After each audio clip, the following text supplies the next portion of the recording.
ترددت كثيرا في تصوير هذه الحلقة، ولكن أردت تصوير هذه الحلقة لأمرين. الأمر الأول لتبرئة أصحاب النبي صلى الله عليه وسلم مما يتهمهم به الشيعة قبحهم الله من الشذوذ واللواط عياذا بالله.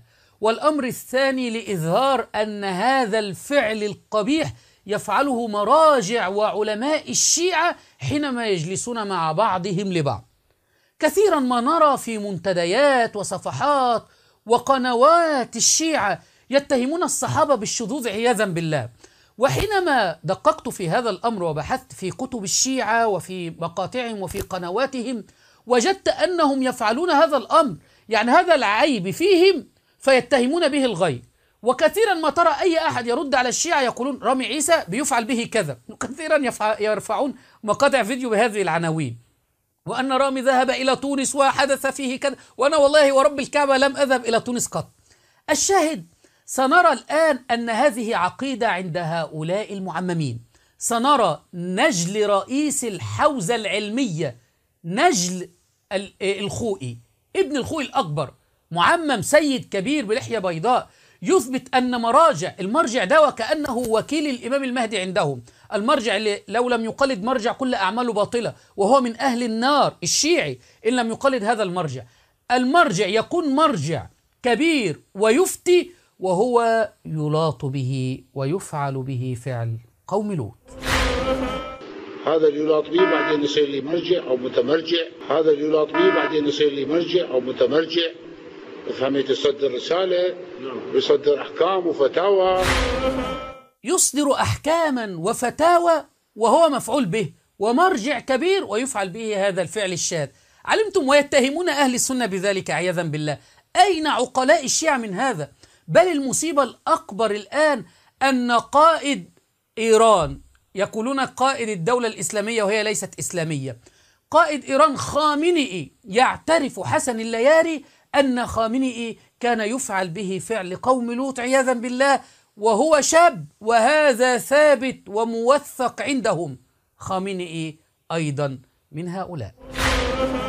كونهم يقولون أن الشيخ حسن ينقل رواية عن خامنئي بأنه لوطي، صحيح هذا الحكي؟ إن هذا القضية بالنسبة للخامنئي معروفة أخي العزيز، وكثير من المشايخ شهدوا، بل كانوا يعرفونه منذ صغره. لا الشيخ العفو اسمح لي بس انقطع اتصالكم. أما الخامنئي بل إن مساويه كثيرة، واللواط ليس بكفر، هو يفعل ما هو أسوأ من اللواط بكثير. بل فإن الرجل كونه مفعولا ومأبونا، بل لعنة الله عليه إن هذا ثابت. بل إن الرجل كونه مأبونا ومفعولا به فهذا ثابت. سمعتم كلام حسن اللياري؟ ثابت إن القائد الدولة الإسلامية كما يقولون قائد إيران كان يفعل به فعل قوم لوط، ويتهمون عمر رضي الله عنه ويتهمون أصحاب النبي صلى الله عليه وسلم. بل والأصعب والأمر كما سنرى الآن، أستاذ في الحوزة العلمية عبد الحليم الغزي صاحب قناة القمر وله مؤلفات ومعروف، يقسم بالله أنه ذهب إلى إلى إيران وقابل أحد السادة ليتأكد منه من هذه القصة. أحد السادة دخل على أحد الشيعة الكبار الأحياء الآن في العراق، ودخل وجده يفعل هذا الفعل، فعل قوم لوط، مع سيد آخر، اثنين علماء كبار من علماء الشيعة أو مراجع كبار من مراجع الشيعة كانوا يفعلون هذا الأمر، ودخل عليهم أحد السادة في الغرفة وهم يفعلون هذا الأمر عياذا بالله. قد رأيت شيخ فلان يلوط بشيخ فلان في المدرسة الفلانية في النجف. شيخ فلان هذا الذي يلوط الآن شخصية معروفة في بغداد من شخصيات الحكومة العراقية، وكان شخصية هناك أيضا حينما كنا في قم. قلت له هكذا أخبرني عنك. قال لي إيه؟ قال لي أنا دخلت إلى الغرفة وكان شيخ فلان يلوط بشيخ فلان ووقفت عليهما، فأنا سألته على طريقة الآخوندية، قلت له سيدنا أنت رأيته يدخل فيه كإدخال الميل في المكحلة؟ قال لي شيخنا يا ميل يا مكحلة. قال لي أنا شفته يسوي كذا بالفصيح العراقي. قال لي أنا شفته يسوي بي كذا، ومع كلام لا أستطيع أن أقوله في الفضائية.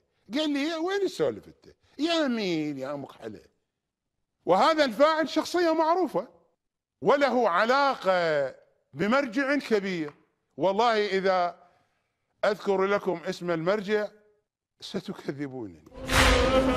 فهذا الذي وصل إلينا من شذوذ وانحراف علماء هذه الطائفة الضالة المنحرفة، وكثير لم يصل إلينا. يعني هذا اللي وصل إلينا ما فضحوا بعض، فكثير وكثير لم يصل إلينا. بل ورب الكعبة أحد المهتدين الشيعة الشباب كان يقول بأن كان في المعممين يتحرشون به. هو فين عند هذه الأضرحة المنسوبة للحسين وعلي رضي الله عنه في كربلاء وفي النجف يتحرشون بالصبيان الصغار وبالأطفال، ويزعمون أن هذا دين، وفي الآخر يتهمون أهل السنة والجماعة بهذا.